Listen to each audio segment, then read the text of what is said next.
2024년 갑진년이 밝았습니다. 새해 복 많이 받으십시오. 강혜신의 오늘의 미국.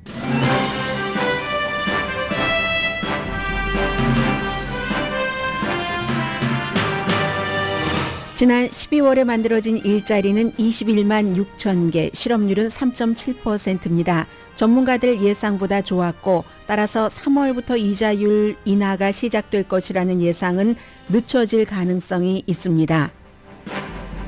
지난달 갤런당 3달러 아래로 내려간 가솔린 값이 현재 전국 평균 3달러 9센트를 유지하고 있습니다. 이는 소비자 심리에 좋은 영향을 미칩니다. 프랑스에서 가장 큰 소매업소가 펩시와 세븐업 등 펩시코 상품을 팔지 않는다고 발표하자 미국에서도 지켜봅니다. 인플레이션은 내려갔는데 여전히 비싸게 받는 걸 용납하지 않겠다는 결정으로 미국을 포함한 세계 다른 나라에도 추세로 이어질지 지켜봅니다. 개학 첫날 용의자를 포함해 6명이 숨진 아이오와주 고등학교에서의 총격 사건 동기는 수사 중입니다. 어제 아이오와주에서 타운홀 미팅을 한 론 디산티스 후보는 그럼에도 불구하고 본인이 대통령이 되면 연방 총기법을 개정할 뜻이 없다고 밝혔습니다. 니키 헤일리 공화당 예비선거 후보는 공화당 내에서 경선 지지율 2위인 게 맞지만 그에게 지원하는 돈은 낭비라고 폴 크루그먼 교수가 컬럼에서 지적했습니다. 바이든 대통령과 트럼프 전 대통령은 오늘부터 본격적인 양자구도 선거 캠페인을 합니다. 서로 민주주의의 위협이라고 주장하는데 트럼프 전 대통령은 본인이 재선되면 의사당 폭동 사건 연루자들을 사면하겠다고 반복해서 공약합니다. 북한이 러시아에 공급한 탄도미사일로 러시아가 화요일 우크라이나를 공격했다고 백악관이 밝혔습니다. 우크라이나를 지원해야 한다는 주장을 하기 위한 발표입니다. 한편 북한은 러시아로부터 전투기와 다른 군사 기술 지원을 받는다는 게 백악관의 같은 발표 내용이기도 했습니다. 북한이 서해안을 향해 200발의 포탄을 발사했고 또 김정은의 어린 딸 김주애가 이미 후계자로 결정됐다는 한국 정보국의 발표도 세계 언론이 보도합니다. 미성년자 소녀들을 세계 최고 권력자와 부자들에게 매춘시킨 앱스타인 리스트 2탄이 나왔습니다. 결국 이 문제는 앱스타인은 갔어도 앱스타인과 함께 놀던 남자들에 대한 처벌은 없는 게 맞는지입니다. 여러분 안녕하십니까? 오늘의 미국 강혜신입니다. 2024년 1월이 이제 오늘 첫 번째 주 마지막 날입니다. 그런데 이제 항상 그 시차가 있기 때문에 2023년도 마지막에 미국의 경기는 어땠는가 하는 오늘 발표가 나왔죠. 이 모든 것들이 또 2024년도 선거와도 연관이 되고요. 새로 만들어진 일자리가 21만 6천 개, 전문가들 예상보다 좋습니다. 한 17만 개 정도 만들어지지 않을까? 뭐 여러 할로데이, 세일 기간 다 포함하더라도 그런데 21만 6천 개였습니다. 채용 시장 뜨겁다는 것 알 수 있고 고용이 슬로우해질 것이다 하는 경고가 계속 무시되고 있습니다. 정부에서 근데 가장 많은 일자리 한 5만 2천 개 정도 만들어졌고 의료 분야 3만 8천 개 그리고 건설 등에서 좀 채용이 증가했고요. 줄어든 곳도 물론 있죠. 운송이라든가 창고 이런 데는 줄어들었습니다. 실업률도 3.7%로 전문가들은 3.8%를 예상했는데 이것보다 조금 낮았고요. 그래서 지금 실업률은요. 이렇게 생각해 보시면 어떨까요? 베트남전이 언제였습니까? 1960년대 말 70년대 초 이때잖아요. 그때 이후에 실업률이 4% 미만을 가장 오래 지금 기록하고 있는 때 실업률이 그만큼 낮다는 얘기입니다. 베트남전 이후에 가장 오랜 기간 동안 그리고 또 임금의 척도라고 할 수 있는 시간당 평균 받고 있는 돈은 지난달에 12월 달에 11월에 비해서 0.4%가 늘어났고요.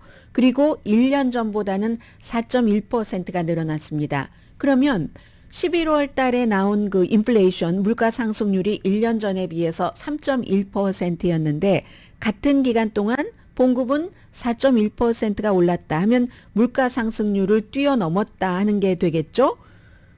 또 이제 이런 것도 중요하죠. 12월 달에 그 일자리를 지금 이미 일을 하고 있거나 아니면 일자리를 찾고 있는 사람, 이 수치도 62.5%로 그 한 달 전보다 약 0.3% 줄어들었습니다. 원하면 이제 일을 대체적으로 한다, 이렇게 예상하면 되겠고요. 그런데 이제 10월 달과 11월 달의 일자리는 원래 항상 이런 거 미리 발표하고 그 뒤에 이제 최종적인 발표가 나오잖아요. 그건 조금 하향 조정돼서 두 달 동안에 원래 발표됐던 것보다는 7만 1,000개 정도 일자리는 줄어들었습니다. 그러니까 12월 달 것도 지금 최종치는 아닙니다. 다시 나올 거고요. 어쨌든 이자율을 연방준비제도가 그렇게 열심히 올렸어도 그게 미국 경제에 고통을 줬다던가 일하는 사람에게 고통을 줬다는 증거가 거의 없다는 게 이제 날이 가면 갈수록, 보고서가 나오면 나올수록 확인을 하게 됩니다. 그래도 사람들은 경제가 나쁘다 하고 불만을 하고 있고 백악관에 이게 아주 큰 부담이 되고 있죠. 그런데 기본적으로 여기서 지금 제일 중요하게 봐야지 될 것은, 처음에는 한 달 전까지만 하더라도 이자율을 6월 말부터 내릴 것이다 하다가 그 사이에 이제 뭔가 경제적인 수치 같은 변동이 있어서 3월 말부터도 이자율을 내릴 수 있겠다, 이렇게 생각을 했거든요. 인플레이션을 완전히 잡아서. 그런데 아니 고용시장이 이렇게 좋으면 이자율 인하는 3월 말에는 조금 어려울 수도 있겠다 하는 것이, 또 그래서 경제를 확실하게 이렇다 저렇다 말씀드리지 못한다는 겁니다. 그래서 다시 또 3월 말부터 내린다고 하는 게 오늘 그 수치의 발표로 힘을 조금 덜 받게 됐습니다. 뭐 주식시장은 별로 좋지 않게 반응하죠. 왜냐하면 뭐 이자율을 빨리 내려주지 않는다고 하니까. 그리고는 이제 지난 며칠 전에 여러분들께 전해드리려다가 놓쳐버렸는데 항상 이렇게 기회가 다시 오네요. 가솔린 값이 지난주에 이제 갤런당, 캘리포니아주는 안 그렇지만요, 3달러 평균 값이 그렇게 내려갔다, 그 아래가 되는 지역도 많고 했었는데 그게 이제 한 주일을 더 두고 본 겁니다. 두고 봤는데 여전히 3달러, 그것도 아주 낮은 3달러 9센트거든요. 평균 다 합쳐보면 캘리포니아주가 제일 비쌉니다.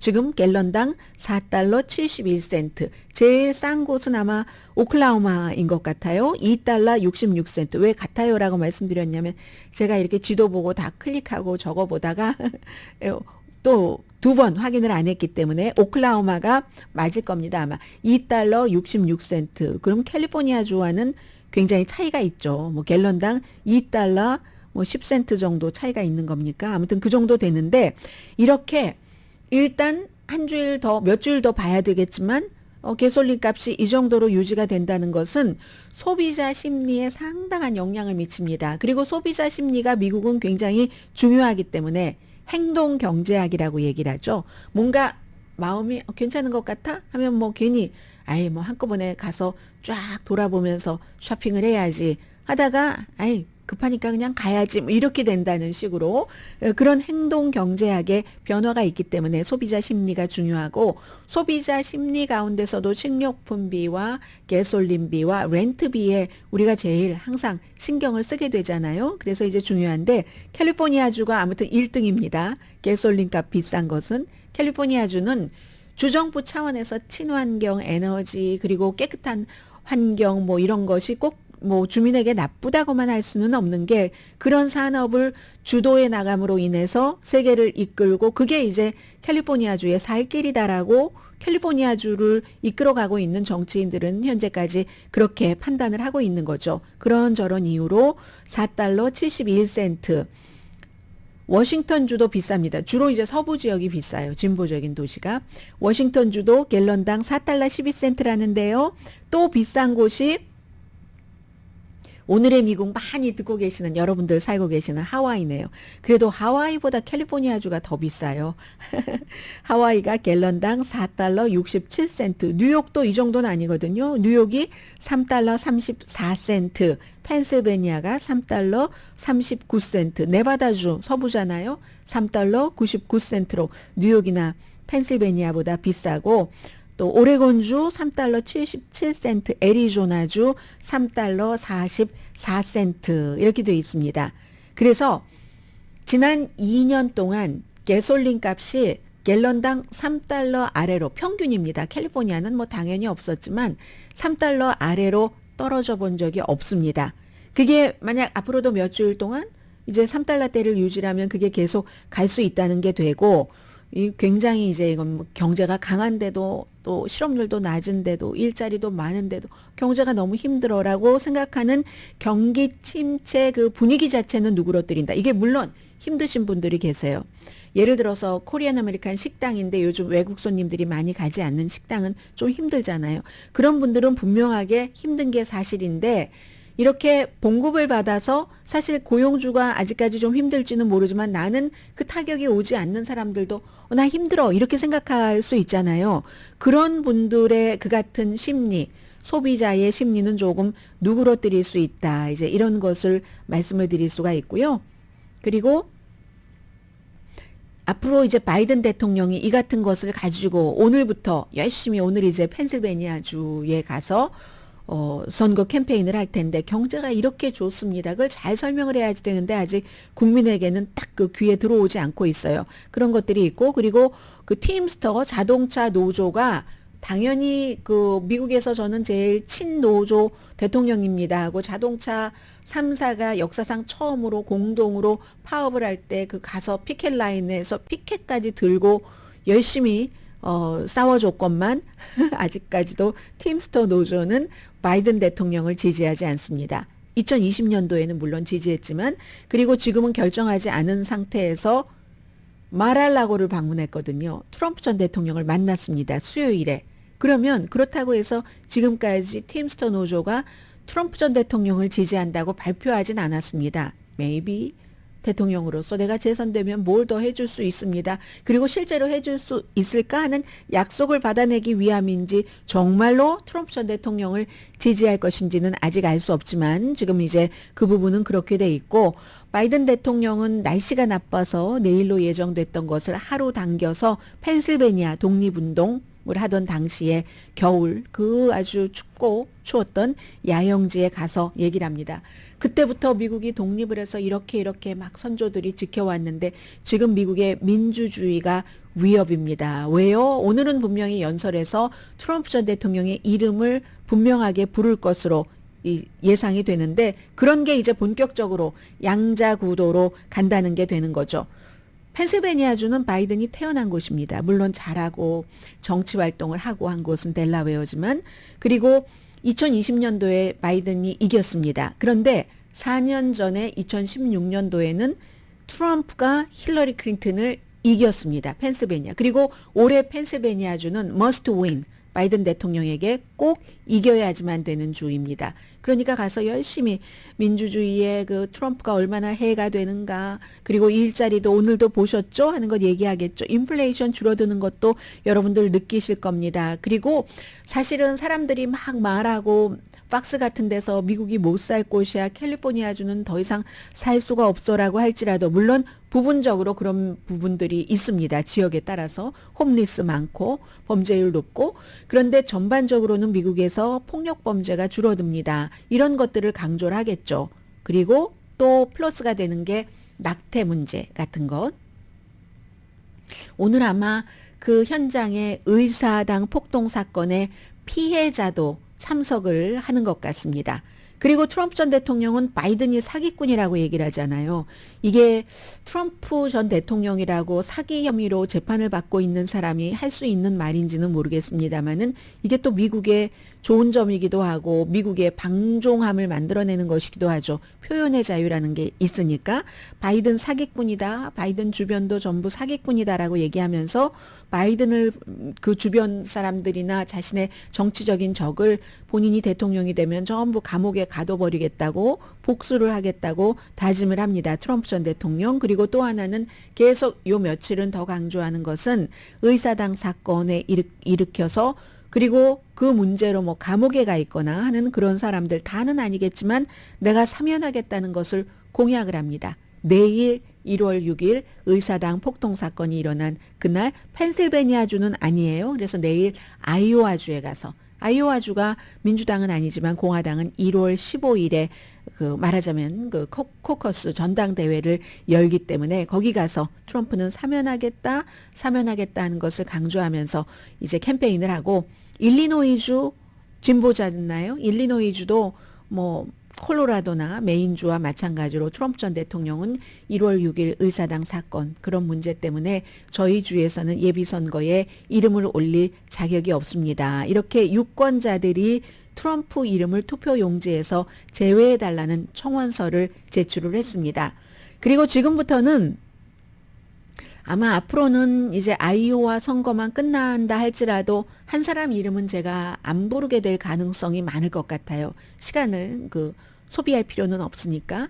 론 디센티스 플로리다 주지사에게는 아이오와가 워터루다라고 얘기하는 사람이 많습니다. 왜 그렇습니까? 하면서 그 앞에 또 디센티스에게 이름을 붙여요. 나폴레옹 디센티스에게는 아이오와주가 워터루다. 그러니까 나폴레옹의 워터루. 나폴레옹의 마지막을 얘기를 하잖아요. 그래서 아이오와주에서 이기지 못할 것이 분명하기 때문에, 트럼프 전 대통령이 이길 것이기 때문에, 그 뒤에 있는 뉴햄프셔에서는 maybe, may not, 신데 may not일 경우가 많죠. 여전히 뉴햄프셔도 트럼프 전 대통령이 이길 확률이 많기 때문에 두 군데서 다 지고 계속 지지율 질질 끌려다니면 maybe, 정말로 이건 maybe입니다. 론 디센티스가 언제 후보 사퇴를 발표를 하나, 출구 작전을 어떻게 세우냐, 그런 문제 정도를 또 뉴스로서 전해드릴 수 있을지 모르겠습니다. 어제는 사실은 론 디센티스가 지금까지 해오지 않았던 일을 했습니다. 낙태에 대해서 트럼프 전 대통령을 가장 강하게, 어제 이제 타운홀 미팅이 있었잖아요. 아이오와주에서. 디센티스도 니키 헤일리도. 그래서 이 본인은 플로리다주에서 너무나 강한 그 낙태를 금지하는 법을 만들어서 본인이 서명을 하고 했기 때문에 트럼프가 그게 약하다라고 했지만 too late, too little 이고요. 그리고 니키 헤일리도 타운홀 미팅을 했지만 지난번에 그게 또 계속 끌려다니네요.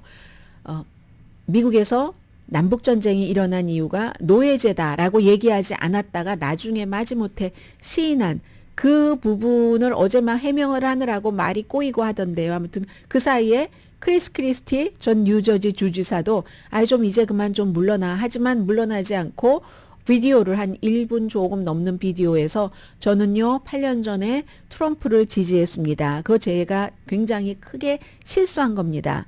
그때 왜 트럼프를 지지했냐면 트럼프가 이기고 있었기 때문에 사실은 지지를 한 겁니다. 그리고 제가 어차피 이길 사람이라면 저 사람이 대통령이 됐었을 때 조금 더 좋은 대통령이 되도록 도울 수 있다고 생각을 했었습니다. 그런데 그게 완전한 실수였습니다. 이런 이제 캠페인, 요즘 돈 쓸 때도 많은데 그렇게 비디오를 만들어서 지금 캠페인을 하고 있고요. 트럼프 전 대통령은 직접 요즘 랠리하는 거 이외에는 전화 캠페인, 소셜미디어로 캠페인을 지금 아무튼 하고 있습니다. 그런데 니키 헤일리도 아마 뉴햄프셔까지 끝나고 나서 어떻게 될지 모르겠어요. 폴 쿨그먼이라는 노벨 경제학상도 받은 뉴욕타임스의 칼럼니스트 쿨그먼 교수가 오늘 얘기를 하는데 뭐라고 하냐면요.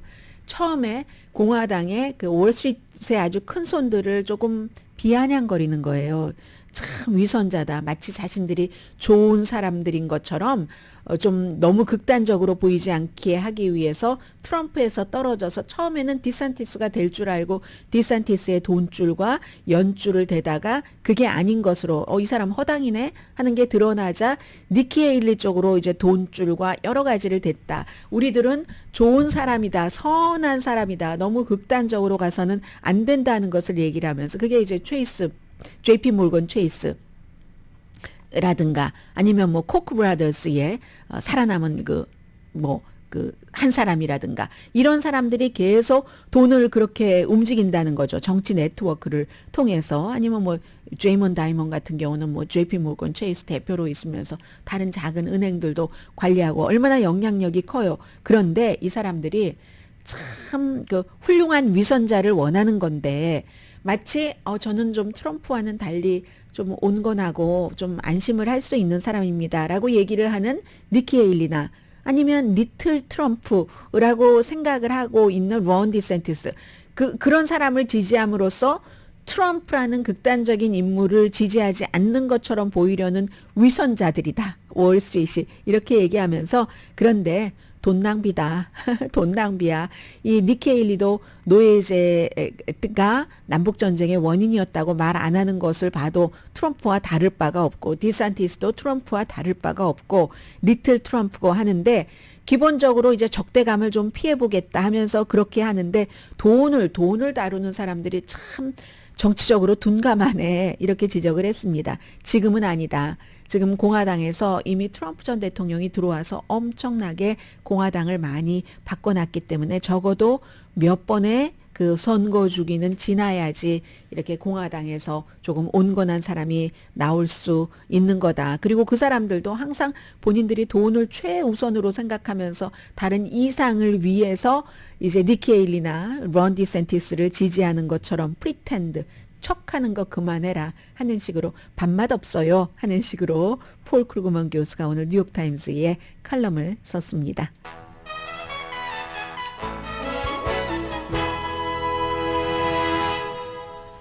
오늘의 미국은 전문가가 추천하는 이민법, 가정법 전문 제인정 종합법률사무소 총 20억 달러 승소, 교통사고와 상해 전문 브라이언 타필라와 CG 변호사 그룹, 코지다운 갤럭시 이불은 잠이 솔솔 오게 하는 기능성 거위털 이불로 독일 회사와 함께 생산합니다. 코지다운 갤럭시 이불 공동 후원입니다. 잠시 뒤에 그 앱스타인 리스트도 조금 말씀드려야 될 것 같고요. 잠시 뒤에 뵙겠습니다.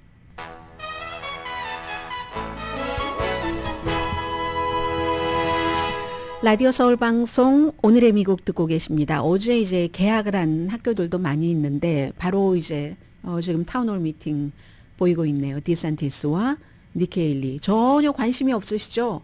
저도 마찬가지입니다. 예전 같으면 막 처음부터 끝까지 보고 또 다시 또 보고 아까 조금 잘 안 들렸어 하고 뭐 하는데 요즘은 이제 그렇게 하는 것보다는 다른 것을 리뷰하고 또 들여다보고 하는 게 훨씬 시간이 있기 때문에 시간적으로 효율적인 활용도이기 때문에 대강 받습니다. 그 정도로 지금 관심이 없는데 사람들이 어차피 트럼프 때 현재로서는 조 바이든으로 거의 뭐 확정적으로 되는 것처럼 보이니까는요. 어쨌든 CNN 방송이야 본인들이 타운홀 미팅을 주도를 했으니까 텔레비전 화면에 계속 보이고 있습니다. 그 아이오와주에서 인구가 한 8,000명밖에 되지 않는 지역 페리라는 곳에서 고등학교에서 17살 학생이 총을 뭐 2정을 가지고 들어가서 학생들에게 쏘고 본인도 본인 총으로 숨지고 6학년 학생 숨지고 5명 다쳤습니다.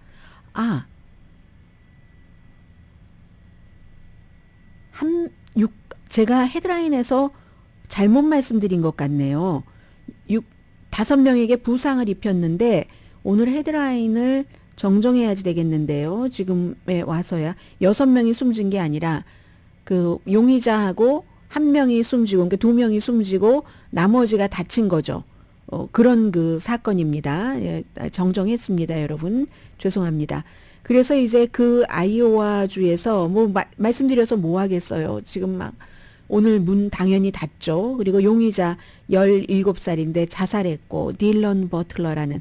그런데 이제 이 사건을 일으키기 전에 소셜미디어에 여러 가지를 썼기 때문에 경찰이 그것을 수사하고 있고 아직까지는 특별한 동기를 쫙 얘기를 하지는 않습니다. 그런데 작은 총, 작은 그 컬리버 핸드건과 또 그 펌프 액션 샷건을 가지고 그랬답니다. 그러니까 드모인에서 조금 북서쪽이던데요. 지도 보니까 아이오와주의 전당대회가 1월 15일에 있잖아요. 코커스가 여기서 이제 물어봤어요. 론 디센티스에게 대통령이 되면은 전국적인 연방 총기법을 좀 개정을 할 뜻이 있나? 왜냐하면 론 디센티스를 포함을 해서 공화당의 후보들은 전부 그 총기 소지의 중요성을 강조를 하기 때문에 그렇게 물어봤더니 그 지역적인 문제다.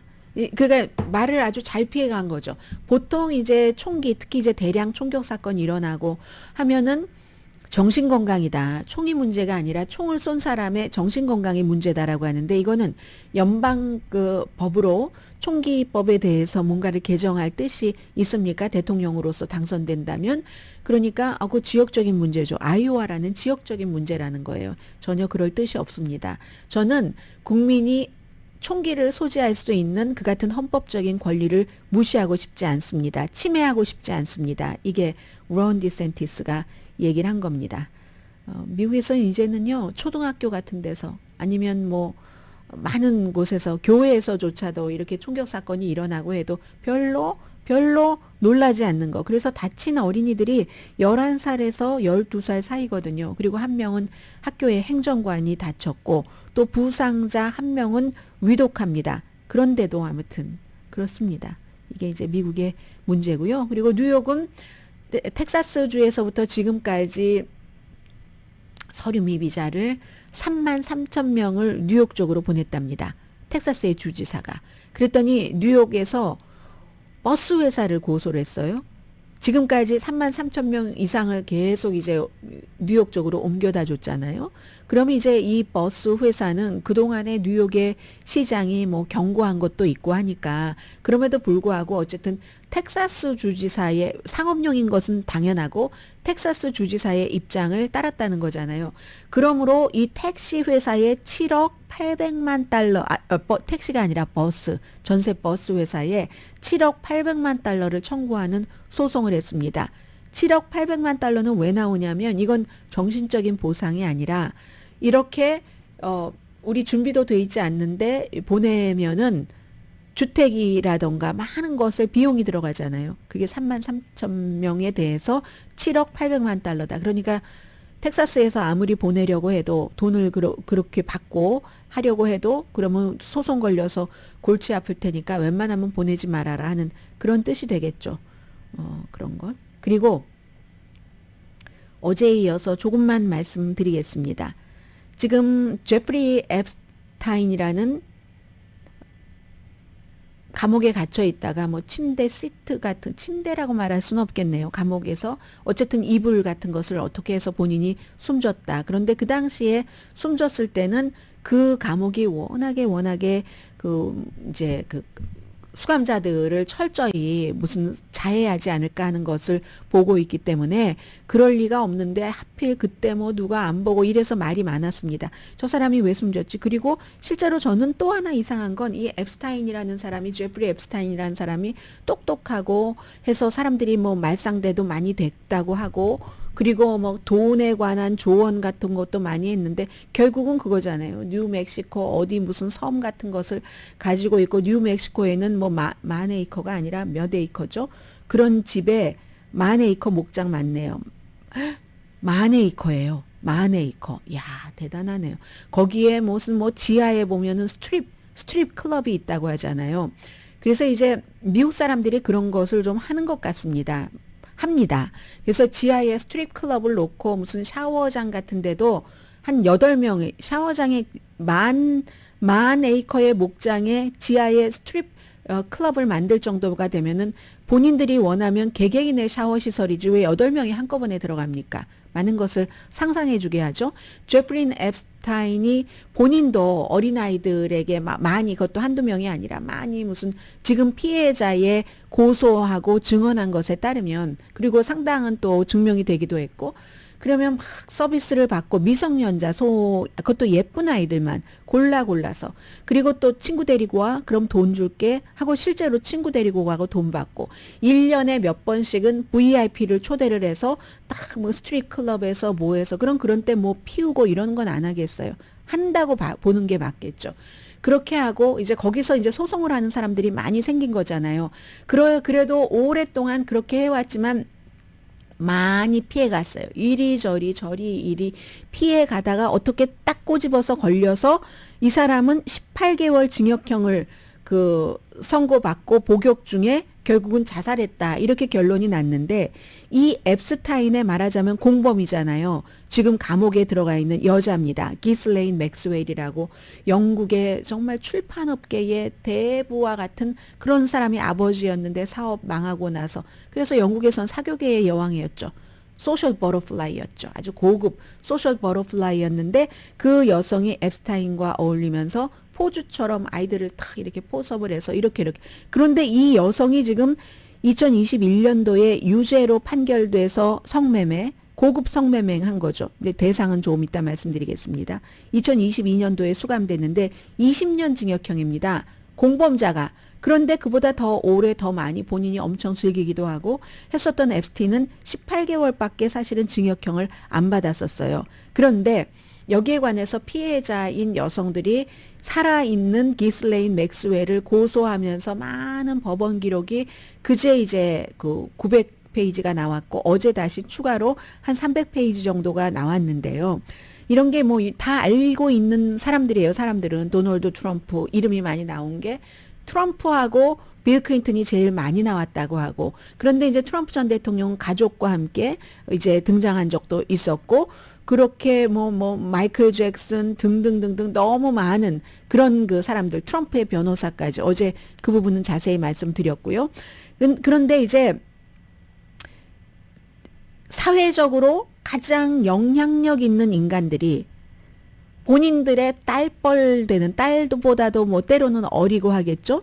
그런 소녀들과 너무너무 오랜 동안 미국에서 미국 밖에서 개인 비행기에서 비행기가 로리타 익스프레스잖아요. 여러분들 그 영화 가운데서 지금 보면 그렇지 않을지도 모르지만 가장 아주 뭐라고 하나요? 가장 야하다는 게 더 야하게 느껴지죠. 무슨 다른 용어보다도 어린아이와 나이 든 남자와의 성관계를 묘사한 그래서 그 앱스타인의 비행기를 로리타 익스프레스라고 불리는데 그 비행기 안에서 목장에서 등등등등 해서 너무 많은 사람들 에우드 바라크 전 이스라엘 총리 이름도 있고 뭐 엘고 이름도 있고 모르죠. 근데 이런 이름이 있었다고 해서 그 사람들이 다 앱스타인과 함께 놀아났다라고 말할 수는 없습니다. 물론 때로는 이 사람도 그런 사회적으로 저명한 사람들 무슨 투자가들 영화배우 등등의 사람들과 뭐 말도 해주고 투자 자문도 해주고 뭐 등등의 얘기를 하면서 뭐 자선 사업도 하러 다니고 그러기도 했겠죠. 비행기를 빌려주기도 하고 어쨌든 에우드 바라크 전 이스라엘 총리 이름도 있고 하는데 문제는 두 가지입니다. 하나는 기본적으로 이 사건과 연관이 되면 너무너무 많은 사람들이 한 사람도 기소되지가 않았어요. 그리고 심지어는 이제 플로리다주의 팜비치 수사관 조셉 리켈이라는 수사관이 증언한 이런 법원 기록을 보면은 동시에 뭐 몇십 명의 여성들이 마사지를 해주고 일을 한다. 그럼 그 마사지가 뭐겠습니까? 일이라는 게 뭐겠습니까?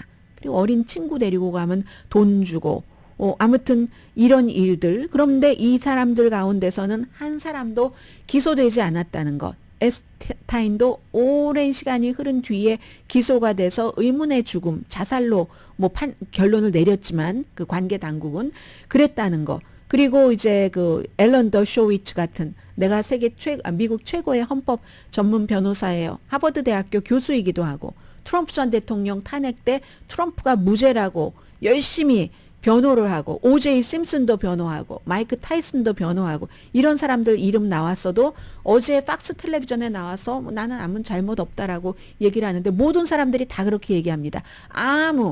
제프리 앱스타인의 비행기를 타고 그의 뉴욕에 있는 집에 갔고 그리고 뭐 뉴멕시코 집에도 가고 어디에 섬에도 가고 다 하기는 했지만 나는 그가 하는 아무 일도 하지 않았다라고 얘기를 합니다. 그게 과연 수사가 안 돼서 그럴까요? 아니면 실무자들은 수사를 하는데 그 우선이 막아서 그럴까요? 빌 클린턴 전 대통령 같은 경우는 언젠가 베니티 페어라는 잡지가 무슨 패션 이런 것도 많이 보도하지만 정치 보도도 강합니다. 베니티 페어가 몇 번 말씀드린 것 같아요. 이걸 보도하려고 하니까 빌 클린턴이 대통령 당시에 쾅 하고 베니티 페어를 등장을 했다는 것 아니겠어요? 그래서 나의 좋은 친구 제프리 앱스타인이 얼마나 좋은데 그런 기사 그거 사실 무근이니까 내지 말라고 대통령이 압박을 가했다는 것 아닙니까? 제프리 앱스타인은 클린턴이 대통령이었었을 때는 뭐 백악관을 15번인가 갔다던가 하고요. 그리고 트럼프와는 사업 관계로 결국은 나중에 그 싸움이 나서 보지 않게 됐지만 그전에는 막 트럼프와 잘 알고 트럼프와 어울린다는 것을 이 제프리 앱스타인이 엄청 사람들에게 자랑하고 다녔다고 하고 그리고 제프리 앱스타인 집에는 빌 클린턴 전 대통령이 보셨는지 모르겠어요. 뉴욕 포스트에는 사진이 있던데 마치 여자인 것처럼 파란색 드레스를 입은 그런 그림을 이렇게 벽에다 걸어놓고 그랬거든요. 그래서 이제 그런 이름이 뭐 150명 이상이 거론됐으니까 한 사람도 어린아이 성매매를 안 했을까요? 그거는 그렇다고 아무도 안 했어라고 생각하기가 무리인 것 아닌가요? 그런 점이 하나가 있고, 그리고 두 번째는 여기도 음모론이 너무 많아서 어제 이제 저에게 비난을 하시는 분이 아니 바이든 이름이 거기에 똑똑히 적혀 있던데 왜 바이든은 얘기하지 않고 트럼프는 이름이 없는데 왜 트럼프 이름을 부르느냐 이렇게 항의를 하시던데 어디서 이제 그런 내용을 듣고 보시는지 정말 신기할 따름입니다. 너무 신기할 따름이고요. 바이든 이름 없고요. 트럼프 이름 가장 많이 나오는 두 사람, 빌 클린턴과 트럼프 이름이 그 보고서에 가장 많이 나온다. 그렇다고 빌 클린턴과 트럼프가 어떻게 했다라는 것을 수사관이 증명했다 하는 것은 아닙니다. 이제 이 경우에는 영원히 그렇게 되기도 힘들 것 같고요. 본인도 숨져버렸고 아무튼 그런 얘기 말씀드리고 잠시 뒤에는 프랑스의 일이지만 저는 처음에는 이게 어제 저녁에 밤에 자기 직전에 월스트리트에 실린 걸 봤거든요. 아침에 나오니까 모든 매체에서 세계 매체가 다 보도를 하는 거예요. 왜 그러지? 프랑스 것인데 하고 보니까 일리가 있더군요. 잠시 뒤에 전해드립니다.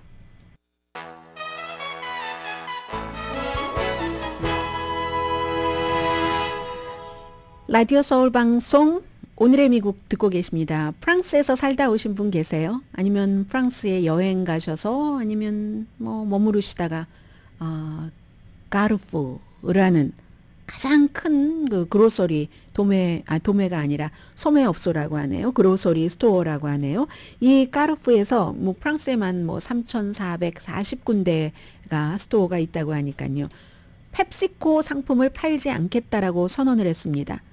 우리가 생각을 해볼 때 너무 비싸다. 아니 이렇게 비쌀 수가 있는가. 그동안 뭐가 이래서 저래서 뭐 우크라이나 전쟁 때문에 뭐 에너지 값이 등등등등 해서 뭐 많이 올라갔는데 지금 인플레이션도 많이 내려가고 에너지도 안정화되고 했는데도 여전히 값을 너무 비싸게 받아서 우리 까르푸는 그런 회사 상품을 팔지 못합니다. 그런데 펩시코 상품이 좀 많아야죠. 중요한 상품, 필수품처럼 돼 있는 펩시, 세븐업, 그리고 레이, 포테이토 칩스 있잖아요. 좀 노란색, 하얀색 포장돼 있는 도리또 칩스도 마찬가지고 퀘이커 시리얼도 있네요. 퀘이커 시리얼도 펩시코인데 이게 어떻게 인플레이션이 내려가는데도 계속 원자재 값도 내려갔는데 올라갔다고 하고 뭐 노동력이 이렇고 저렇고 하면서 그렇게 비싼 값을 유지를 할 수가 있습니까? 이게 프랑스의 이 기업의 얘기입니다. 그런데 기업이 이렇게 되기까지는 프랑스 정부도 그 전에 노력을 한 겁니다. 프랑스에서는 임마누엘 마크롱 대통령이 적어도 식료품 값이 5% 정도는 낮아지는 걸 보고 싶다. 왜 환경은 달라졌는데 계속 좋은 쪽으로 달라졌는데 계속 이렇게 무슨 제조업체라든가 식품업체는 이럴 수가 있는가. 식품업계에서 굉장히 많이 올랐잖아요. 모든 점이 다. 저도 연말에 이제 와인을 몇 병을 샀는데요. 선물 드리려고. 그런데 깜짝 놀랐어요. 아니 매년 같은 와인을 사는데 값이 왜 그렇게 비싸졌느냐고요? 그런데 글로벌 이렇게 소비재를 만드는 회사들은 1년 동안 두 자리는 두 자리인데 그게 뭐 40%가 될 수도 있어요. 제가 산 와인은 그랬는데요. 그런 비율로 가격을 인상했습니다. 재료비도 있고 인건비도 있고 그 밖에도 뭐 여러 가지 이유가 있겠죠. 그런데 이런 회사들 가운데 다수는 그래서 우리는 올릴 수밖에 없습니다라고 얘기를 하지만 사실은 자동차 회사를 보세요. 공급망 때문에 처음에 너무 힘들어서 없어서 못 팔고 비싸고 했지만 나중에는 재고를 줄이고 오히려 조금 만들면서도 조금 팔았어요. 팔기도. 이유는 훨씬 높아졌잖아요. 이런 여러 가지 이득이 증가할 수도 있는데 계속 우는 소리 치는 것 아니냐. 이런 걸 정부가 보고 있다는 겁니다. 이탈리아요. 역시 마찬가지로 정부가 소매체인과 제조업체에 압박을 하고 있습니다. 그리스 정부도 슈퍼마켓이 기본 식품이 너무 지나치게 뭐 올라간다던가 하면은 이걸 이제 무슨 보고하는 체계, 정부가 데이터를 바탕으로 뭐를 하겠다는 그런 거라는 겁니다.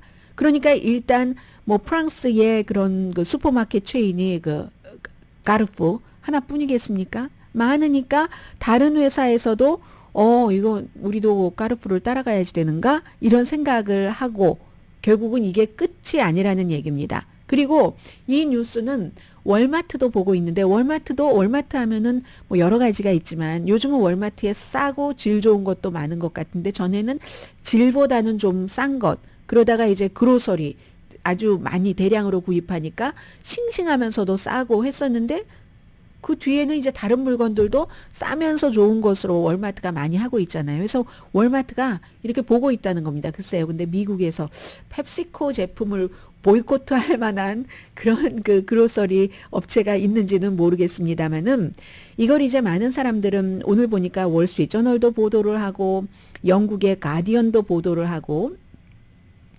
MSNBC도 보도를 하고 BBC 방송 뉴욕타임스, 제가 여러분들께 이런 보도를 드릴 때는 평소에 늘 말씀드리지 않더라도 한 군데 매체만 보는 게 아니라 대체적으로 조금 여러 군데 보거든요. 기사도 하나 가지고 완벽하지가 않더군요. 그래서 제가 지금 말씀드린 이런 모든 곳에서 굉장히 그 심층으로 보도를 하고 있습니다. 누군가가 과감한 조치를 하는데 그게 이제 선한 과감한 조치를 할 때는 남이 따라갈 수 있다는 게 넘버 원. 넘버 투는 이렇게 까르푸라는 그런 업체가 물론 임마누엘 마크롱의 여러 가지도 있었다고 하지만 이런 결정을 내리기 전에 어느 날 갑자기 딱 펩시코에게 그런 선언을 한 게 아닙니다. 1년 동안 꾸준히 값을 우리가 좀 조정을 하면 좋겠다 했는데도 협상이 안 되는 거예요. 그러니까 안 파는 수밖에. 그리고는 이제 펩시코라는 상품을 수치스럽게 만들었잖아요. 저는 펩시코가 이 까르푸라는 프랑스 최대 규모의 식품업체에 다시 물건을 납품하기 위해서 가격을 내릴 수도 있다고 생각합니다. 그게 이제 선한 선순환이 되겠죠.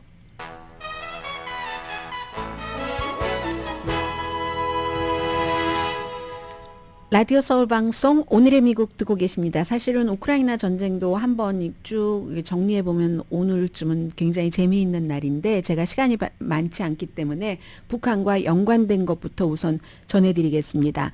양측이 다 지금 러시아나 우크라이나나 새롭게 뭐 확장하지 못한 채 전선을 확장하지 못한 채 이제 힘들어하고 있는데 그런데 러시아는 이제 화요일에 처음으로 북한이 보낸 탄도미사일을 썼다는 겁니다. 사거리가 550마일, 발사대도 북한이 보낸 것이고요. 존 커비 국가안보 대변인이 어제 딱 이 보고를 하면서 차트를 옆에 그려가지고 나와서 열심히 했습니다. 그리고 이제 러시아는 전투기 아니면 이제 그 밖에 다른 군사기술을 북한에 지원했다는 건데 미국이 지금까지 그렇다 무슨 뭐 타날도 북한 것이 러시아로 갔어 하고 여러 가지 얘기를 했지만 이렇게 구체적으로 국가안보 그 대변인이 나와서 얘기를 한 건 처음입니다. UN 안전 그 보장 이사회의 대북 제재 위반이다라고 얘기를 하는 건데 결국은 이제 러시아로서는 러시아 내부에서도 크루즈 미사일 공급망을 구축했지만 급하니까 당장 이란이나 북한 것을 많이 쓴다는 얘기고 미국은 이런 것을 발표하는 것은 의회에 그러니 우크라이나를 도와주지 않으면 큰일 난다 하는 것을 얘기하기 위해서입니다. 그리고는 세계 모든 언론이 북한이 이제 그 연평도 해안 그쪽을 향해서 200발이 넘는 포탄을 발사해서 2010년도에 연평도 포격으로 4명이 숨진 일이 있잖아요. 한국에선 놀라고 주민들 다 대피하고 그랬는데 뭐 완충지대에 떨어졌기 때문에 뭐 한국 영토에 진입한 것은 아닙니다. 그런데 지금 뭐 백령도 대청도 주민 다 대피했고요. 위성 발사 성공했죠. 개성공단은 이제 완전히 끝났죠. 포격 이런 것 있죠. 러시아와 북한과의 관계 있죠. 하니까 아주 걸끄러운 그런 일이 되고 김주애가 한 10살쯤 됐다고 하는데 뭐 동생, 남동생인지 오빠인지 모르지만 누군가가 있지만 김주애가 일단은 승계자다 하는 한국의 국가정보원의 발표를 세계 모든 언론이 보도를 하고 국가정보원도 이것을 인정한 것은 처음이고 칭호부터 뭐 가장 사랑받는 가장 존경받는 자녀 하면서 군 장성들이 무릎을 꿇고 이제 월요일이 되면은 김정은 위원장이 40살이 되는데 건강이 괜찮아 보인다고 하는데 미리 이제 이렇게 한다는 거고요. 오늘의 미국은 전문가가 추천하는 이민법 가정법 전문 재인정 종합법률사무소 총 20억 달러 승소 교통사고와 상해 전문 브라이언 타필라와 CG 변호사 그룹 코지다운 갤럭시 이불은 잠이 솔솔오게 하는 기능성 거위털 이불로 독일 회사와 함께 생산합니다. 코지다운 갤럭시 이불 공동 후원이었습니다. 10시에 좋은 아침 좋은 하루 방송됩니다. 그런데 1948년도 건국하고 나서 지금까지 이제 4대 세습이라는 얘기인데 그렇게 해왔던 곳에서 이제 최초의 가부장 제도도 있는 데서 여자 통치자가 나온다 등등 하는데 변수라는 게 있잖아요. 아버지는 40살, 딸은 10살 정도 해서 확실하게 알 수는 없다라고 한마디 덧붙이겠습니다. 강혜신이었습니다.